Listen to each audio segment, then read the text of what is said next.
মাধ্যমিক পরীক্ষা চলছে।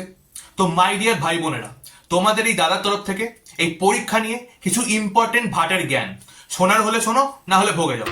এই সময় দেখবে অনেকেই তোমাদের জ্ঞান দেবে যে একদম টেনশন করবে না, কিন্তু সব ফালতু কথা না একদম শুনতে যাবে না।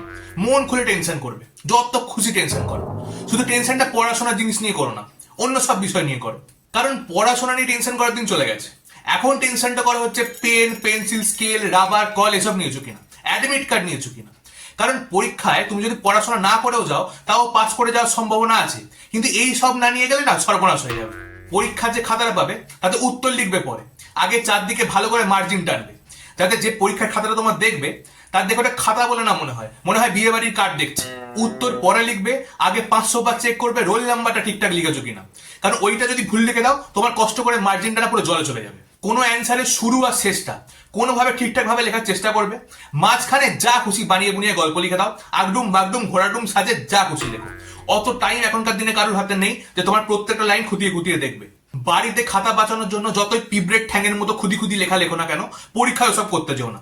যত বড় পারবে তত বড় লিখবে, পুরো 10 টাকা পিসে রসগোল্লার সাইজে লিখবে। উত্তর পারো না পারো, খাতা ফাঁকা রাখা যাবে না, যা পারবে লিখে খাতা ভরিয়ে আসবে। আর পারলে এক্সট্রা করে পেজ নেবে, তাতে ইমপ্রেশনটা ভালো পড়বে।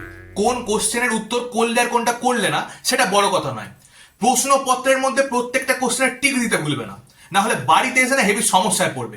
আগে থেকে সাবধান করে দিচ্ছি। এক্সাম দিয়ে বেরোনোর পর গেটের বাইরে দেখবে বিভিন্ন রকমের কম্পিউটার সেন্টার, স্পোকেন ইংলিশ শেখানো হয়, এরকম জায়গা থেকে বিভিন্ন লোকজন দাঁড়িয়ে আছে। তাদের হচ্ছে একটাই ধান্দা, তোমাকে ঝপ করে ধরে পক করে তোমার ফোন নাম্বারটা নেওয়া। তো বুদ্ধি করে সেখানে ভুলভাল ফোন নাম্বার দিয়ে আসবে, না হলে ফোন করে করে জ্বালিয়ে মারবে ওরা। আমার এই অমূল্য জ্ঞানগুলো শোনার পরে যদি তোমার রেজাল্ট ভালো হয়, তাহলে রেজাল্ট বেরোনোর পরে আমার বাড়িতে 1 হাঁড়ি মিষ্টি দই আর একটু পান্তুয়া আমাকে দিয়ে যেও। আর আপাতত এই ভিডিওটা লাইক শেয়ার করে দাও আর পড়তে বসে যাও।